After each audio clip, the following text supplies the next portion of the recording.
이 시간을 같이 한번 기도하겠습니다. 오늘 기도할 제목은 우리 젊은 세대들을 위해 기도해 주시는데요. 특별히 마약에서 그들이 돌아오게 해달라고 기도했으면 좋겠습니다. 모든 세대들이 그렇진 않지만 젊은 세대들은 마약에 많이 노출되어 살아갑니다. 미국도 그렇고 한국도 점점 마약 투여를 하는 그런 사람들을 보게 됩니다. 제가 오늘 아침 뉴스에도 그런 뉴스를 보았습니다. 예전에 그 미국의 동부 쪽에 마약이 일상화된 그 거리를 한번 비춰주는 그런 다큐멘터리가 있었는데 굉장히 충격적이었습니다. 이 젊은이들이 그 마약의 쾌락에 넘어가지 않고 복음이 정말 그들을 붙잡을 수 있게 해달라고 우리 마약을 퇴치하고 복음으로 정말 무장된 그런 젊은 세대들이 많아지게 해달라고 우리 같이 한번 기도하겠습니다. 하나님 아버지, 이 시간에 주님 앞에 하나님 젊은 세대들을 놓고 기도합니다. 하나님, 우리 10대, 20대, 30대 하나님, 이 젊은 세대들이 정말 복음에 무장될 수 있기를 원합니다. 그들이 이 무서운 마약에 정말 귀를 기울이고 자기 몸에 안 좋은 것을 투여해서 쾌락에 빠지는 그러한 일이 벌어지지 않도록 주님 막아 주시옵소서. 하나님 아버지, 마약 일상화가 아니라 복음 일상화가 될 수 있기를 원합니다. 말씀 일상화가 될 수 있기를 원합니다. 하나님 아버지, 저 아이들을 마약에서 자유롭게 하여 주옵소서. 마약의 그러한 무서움을 알게 하여 주옵소서. 그래서 하나님, 다시 복음으로 완전히 무장되어 이 나라가 아름다운 문화로 우뚝 설 수 있도록 도와주옵소서. 젊은이들이 희망입니다. 젊은이들이 다음 세대이고 미래의 희망입니다. 하나님 아버지, 젊은이들이 완전히 복음으로 무장될 수 있도록 주님 다시 한번 도와주시고 이 나라에 부흥의 그런 역사가 일어날 수 있도록 주님 역사하여 주시옵소서. 아버지, 하나님 아버지, 이 시간에 우리 젊은 세대들을 위해 잠시나마 기도했습니다. 특별히 이 미국의 유럽의 이 마약 문화가 한국에 들어오는 것을 막기 위한 그러한 기도를 우리가 계속해서 해야 될 것 같습니다. 하나님, 쾌락에 길들여지고 마약 일상화가 되는 것이 아니라 정말 저들이 마음을 열고 귀를 열어 복음을 받아들이고 말씀 일상화, 복음 일상화가 되게 하여 주옵소서. 젊은이들 중에 정말 그루토기와 같은 그런 믿음의 세대들이 우뚝 일어날 수 있도록 기도의 씨앗을 매일 뿌리는 우리가 되게 하여 주옵소서. 예수님의 이름으로 기도합니다. 아멘. 네, 오늘은 사도행전 7장 1절에서 16절까지입니다. 사도행전 7장 1절에서 16절까지 말씀을 같이 읽겠습니다. 시작. 대제사장이 이르되 이것이 사실이냐? 스데반이 이르되 여러분 부영들이여 들으소서.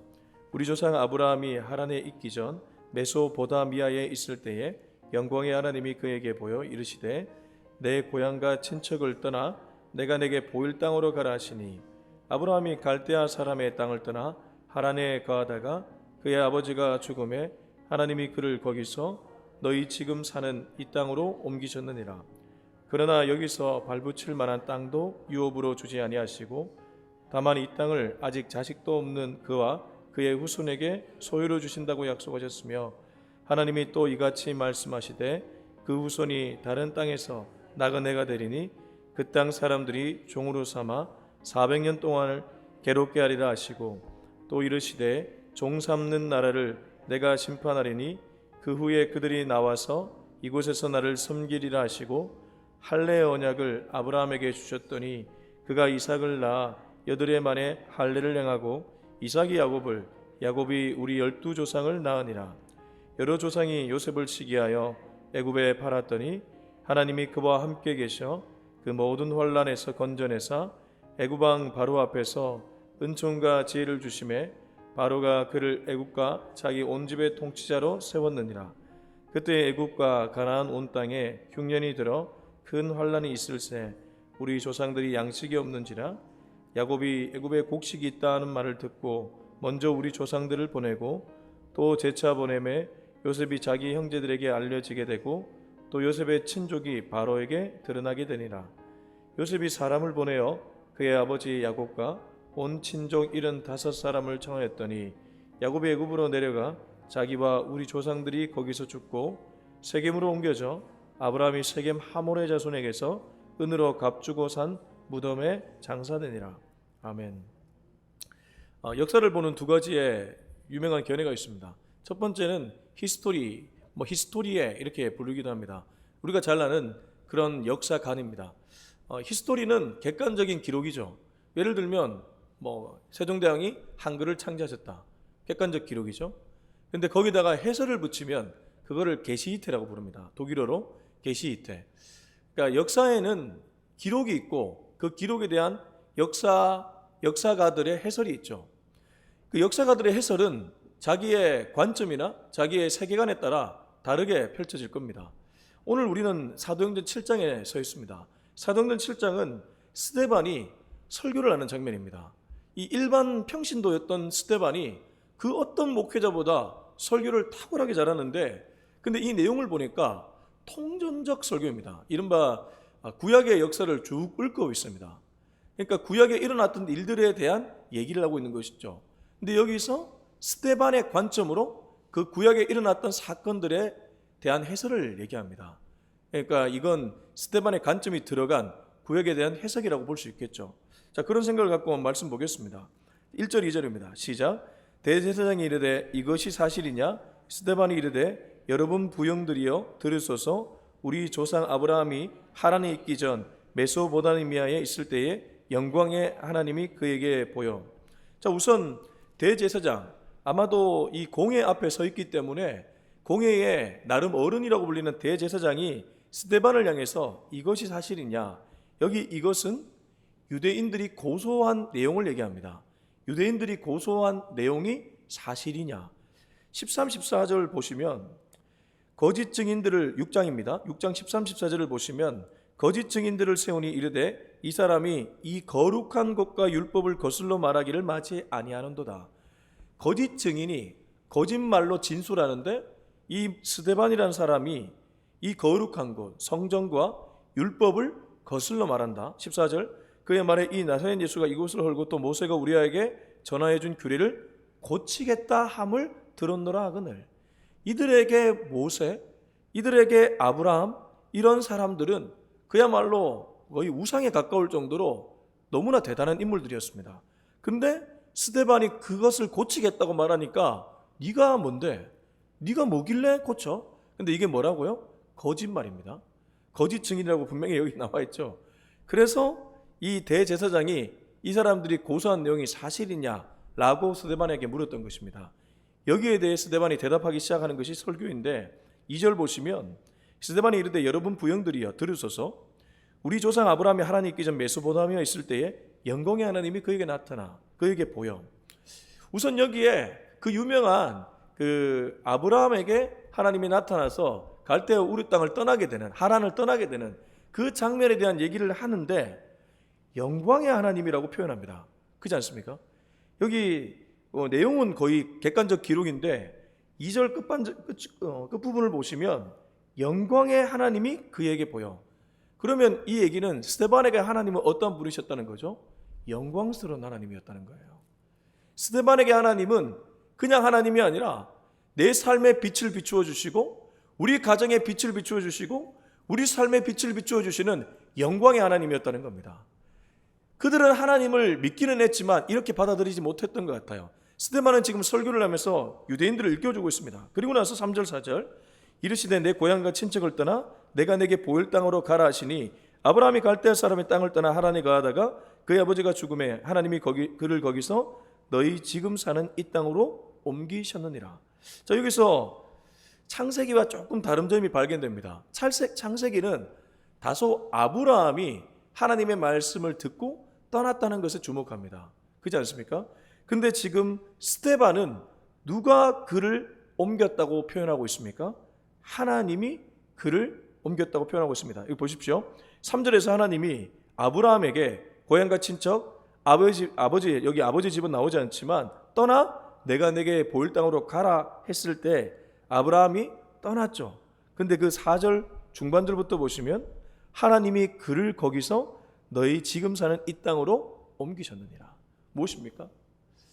순종을 강조하는 것이 아니라 하나님의 주권을 더 강조하고 있습니다. 하나님의 섭리를 더 강조하고 있습니다. 둘 다 옳습니다. 인간의 순종 중요합니다. 인간의 순종 배워야 됩니다. 근데 여기서 스데반이 강조하고 있는 것은 무엇입니까? 하나님의 섭리고 하나님의 주권이라는 것입니다. 유대인들은 율법을 그렇게 사랑했지만 자기가 더 중요했습니다. 인간들이 더 중요했습니다. 근데 스데반은 오히려 하나님을 바라보고 있는 거예요. 진짜 하나님을 보는 사람이 누구입니까? 스데반입니다. 스데반은 아브라함을 생각할 때도 이들은 아브라함이 그냥 우상이었지만 스데반에게 아브라함은 하나님의 그런 주권으로 인생을 살아간 한 모형으로 바라봤다는 것이죠. 여러분, 이게 왜 중요합니까? 오늘도 우리는 여러 가지 일들을 만납니다. 우리 눈앞에 여러 가지 일들이 펼쳐집니다. 근데 거기서 우리가 항상 염두에 둘 것은 하나님의 섭리인 줄로 믿습니다. 내 뜻이 아닙니다. 하나님의 뜻이 무엇인지 분별하는 것이 너무나 중요하다는 것입니다.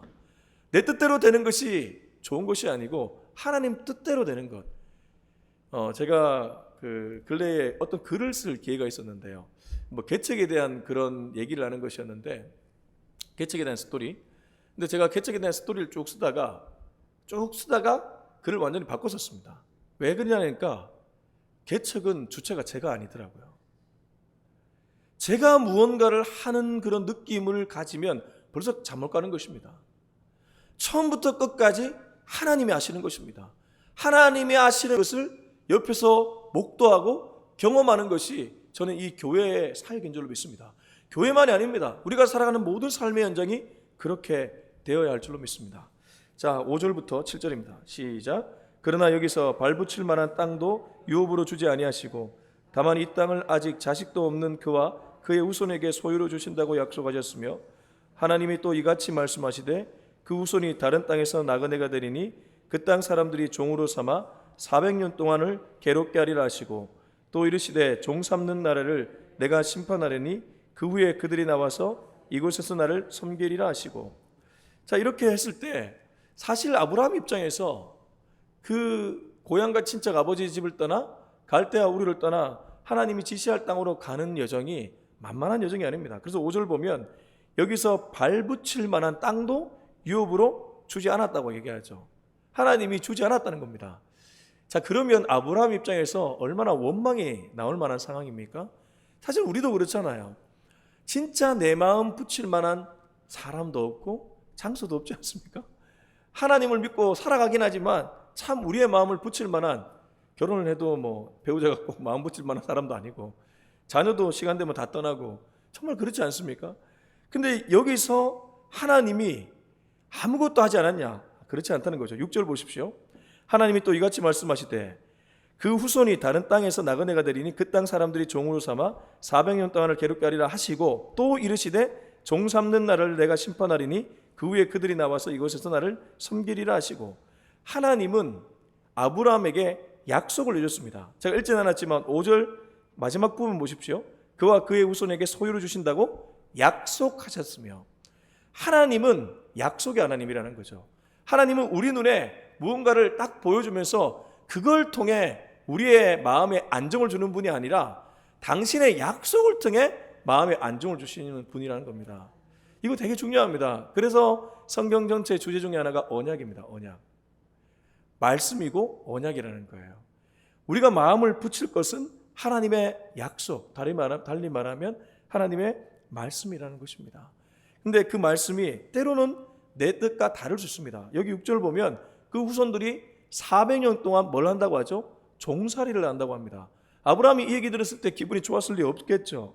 그러나 400년이라는 너무나 긴 기간이지만 그렇게 해서 끝나는 것이 아니라 7절 보니까 종 삼는 날을 내가 심판하리니 그 후에 그들이 나와서 이곳에서 나를 섬기리라 하시고, 하나님이 이 아브라함의 후손들, 그러니까 이스라엘 백성들에게 결국 애굽의 종살이를 400년 동안 허락하시지만 그건 하나님의 본심은 아니었습니다.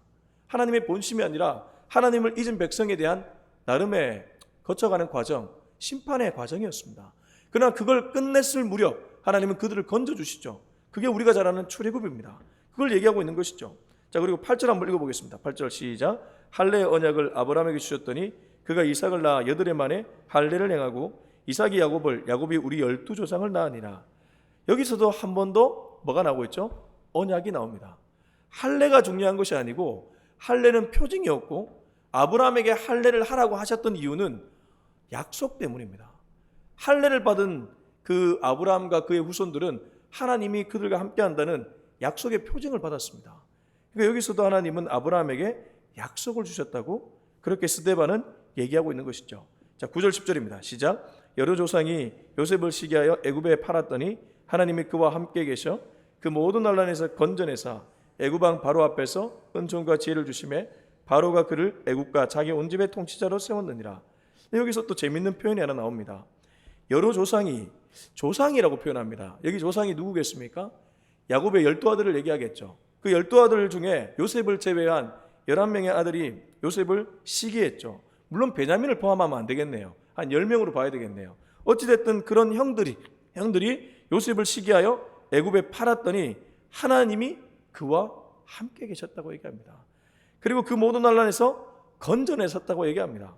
그러면 이걸 달리 말하면 무엇입니까? 스데반이 보는 이 아브라함과 요셉 이런 인물들은 하나님과 동행했던 인물이요, 그리고 하나님이 건져냄을 경험했던 인물들.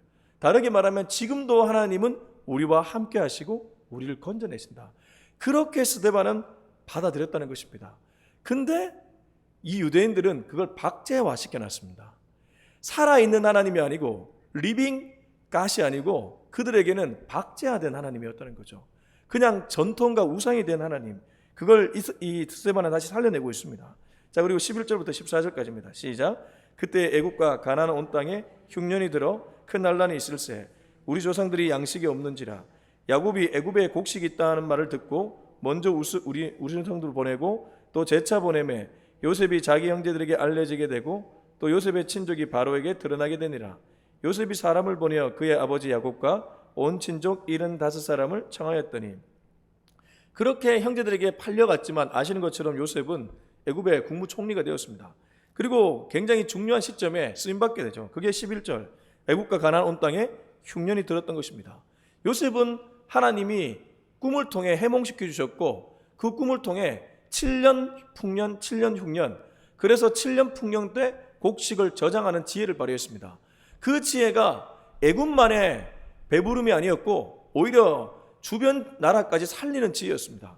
여기서 더 재밌는 것이 결국 하나님이 우리에게 어떤 달란트를 주면 그 달란트는 나만을 위한 것도 아니고 우리 가족만을 위한 것도 아닙니다. 우리 공동체만을 위한 것도 아닙니다. 흘려보내야 될 지혜와 달란트인 줄로 믿습니다. 하나님이 혹시 우리들에게 물질을 부어주었습니까? 절대 나만 가지고 있어서는 안 됩니다.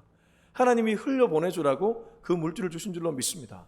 저는 저희 교회가 절대 저희 교회만 이렇게 좀 잘 되는 그런 그림이 되지 않았으면 좋겠습니다. 우리 베이직 형제교회, 아니 한국교회, 이 스몰 처치들이 다시 한번 모두가 새로워지는 그러한 기회가 있었으면 좋겠다는 생각이 듭니다. 자, 여기서 하여튼 이 요셉은 이러한 지혜를 발휘했고, 그래서 조상들이 하면 야곱의 12아들들을 얘기하죠. 이 아들들이 요셉에게 와서 그 기근을 피하게 되었습니다. 요셉은 관용을 발휘했죠. 14절, 사람을 보내어 그의 아버지 야곱과 온 친족 75사람을 청하였더니, 이렇게 해서 애굽으로 주소지가 옮겨지게 되었습니다. 이 야곱과 12아들들이. 자, 15절부터 16절 읽고 마무리하겠습니다. 15, 16절 시작. 야곱이 애굽으로 내려가 자기와 우리 조상들이 거기서 죽고 세겜으로 옮겨져 아브라함이 세겜 하몰의 자손에게서 은으로 값주고 산 무덤에 장사되니라. 근데 여기서 스데반이 좀 헷갈렸던 것 같아요. 이거는 아마도 스데반이 헷갈려서 잘못 얘기했던 것 같습니다. 성경이 오류는 없지만 있는 그대로 기록하다 보니까 이렇게 다 기록된 것 같은데, 자, 여기 보시면 야곱이 애굽으로 내려가 자기와 우리 조상들이 거기서 죽고 세겜으로 옮겨져 아브라함이 세겜 하몰의 자손에서 은으로 값주고 산 무덤에 장사되니라. 아브라함이 세겜의 하몰의 자손에게서 은으로 값주고 산 게 아니고요, 야곱이 샀습니다. 이거 이제 야곱이 샀는데 이제 얘기하다 보니까 그 아브라함이라고 얘기했던 것이죠. 왜 그 목회자들도 설교할 때 요셉을 갑자기 다른 사람으로 얘기하기도 하고 그러잖아요. 지금 스데반이 그렇게 얘기한 거죠. 이걸 오류가 있다고 성경이 틀렸다고 말하면 그건 어리석은 겁니다. 오히려 이렇기 때문에 성경이 진리죠. 짜맞추면 전혀 틀림이 없게 만듭니다. 오히려 약간 이런 부분이 나타나는 게 진짜 성경이 진짜라는 것입니다. 그래서 여러분 이거 헷갈리시면 안 됩니다. 간혹 이런 걸 증거로 들이밀면서 성경에 오류가 있다 이렇게 얘기하는 사람도 있는데 그렇지 않습니다. 그리고 여기 중요한 게 무엇입니까? 결국 하나님이 이들을 보호해 주셨고 이들이 이방 땅에서 이방 땅에서 장사지지 않게 했다는 겁니다. 이들의 그 육신을 다 하나님이 약속했던 땅으로 데리고 와서 그렇게 묻어 주었다는 것입니다. 이들이 영원히 사모해야 될 본향은 결국 천국이었다는 것, 그거를 이 스데반이 은근히 얘기해 주고 있습니다. 근데 나중 가면 어떻습니까? 우리가 다음 주에 살피겠지만 이 7장 마지막 절을 보면 이들이 그 얘기를 듣지 않고 길을 막습니다. 그리고 스데반을 돌로 쳐 죽입니다. 그렇게 해서 스데반은 이 설교 한번 하고 죽임을 당하게 됩니다. 그렇지만 스데반은 자기가 사모했던 영원한 본향으로 가게 되는 것이죠. 그는 그렇게 예수님을 사모했고 그들도 유대인들도 예수님을 믿게 되기를 간절히 소망했던 것입니다. 여러분, 우리가 이 땅을 살아가면서 여러 가지 일들을 합니다. 오늘도 내게 맡겨진 그 일들을 합니다. 근데 저는 요즘 이런 생각을 해봅니다. 가장 중요한 일이 무엇일까? 제가 교회를 막 크게 만들고 영향력 있는 사람이 되는 건 저는 그게 아니라고 생각합니다. 가장 중요한 일은 아직도 어둠 속에 헤매는 한 영혼을 주님의 품으로 돌리는 것, 그게 가장 중요한 일 아니겠습니까? 이 스데반은 그것 때문에 이렇게 설교했던 것입니다. 이 듣고 있는 유대인 중에 딱 한 명이라도 주님의 품으로 돌아오기를 원했던 것입니다. 한 명이면 충분합니다. 한 영혼이 주님의 품으로 돌아오면 충분한 줄로 믿습니다. 오늘도 우리에게 맡겨진 한 영혼이 있다면 그 영혼을 위해 기도하고 그 영혼을 주님의 품으로 돌릴 수 있는 저와 여러분이 될 수 있기를 예수님의 이름으로 축원합니다. 기도하겠습니다. 이 시간 기도할 때 주님, 큰 욕심 내지 않겠습니다. 욕심으로 산다고 인생이 그 뜻대로 되지 않습니다. 오히려 정말 주님이 원하는 딱 한 영혼, 그 한 영혼이라도 정말 집중하면서 주님의 품으로 돌릴 수 있는 우리가 되게 하여 주옵소서. 우리 같이 한번 기도하겠습니다. 하나님 아버지, 오늘 스데반의 설교를 보게 되었습니다. 구약의 인물에 대한 설교였습니다. 정말 유명한 설교입니다. 그러나 그가 그렇게 설교했던 이유가 무엇입니까? 그가 이렇게 외쳤던 이유가 무엇입니까? 그를 둘러쌌던 그 유대인들 중에 한 명이라도 주님의 품으로 돌리기 위해 그는 이렇게 절절하게 설교했던 것입니다. 그들은 돌로 스데반을 쳐 죽였지만 스데반은 돌로 쳐 죽임을 당해 순교를 당하면서까지 그들이 주님의 품으로 돌아오기를 원했습니다. 그래서 그들은 정말 스데반은 그 한 명 한 명이 주님의 품으로 돌아와 완전히 거듭나기를 원했습니다. 주님, 우리가 이 땅을 살아가면서 여러 가지 일들을 하지만 가장 중요한 일이 무엇입니까? 오늘도 내게 맡겨진 한 영혼, 그 한 영혼을 주님의 품으로 돌리는 그 일이 가장 중요한 일인 줄로 믿습니다. 우리의 이름을 내고 우리가 소유가 많아지고 우리의 지위가 높아지고 이런 것들이 중요한 것이 아니라 정말 한 영혼을 주님의 품으로 돌리는 이 일이 가장 중요한 일인 줄로 믿습니다. 오늘도 그 일에 전심전력할 수 있는 우리 모두가 되게 하여 주옵소서. 이제는 우리 주 예수 그리스도의 은혜와 하나님의 사랑과 성령의 기름 부으심이 오늘도 내게 맡겨진 내가 보고 있는 그 한 영혼을 주님의 품으로 돌리기 위해 애쓰기로 다짐한 우리 모두의 머리 위에 지금부터 영원토록 함께하기를 간절히 축원하옵나이다. 아멘.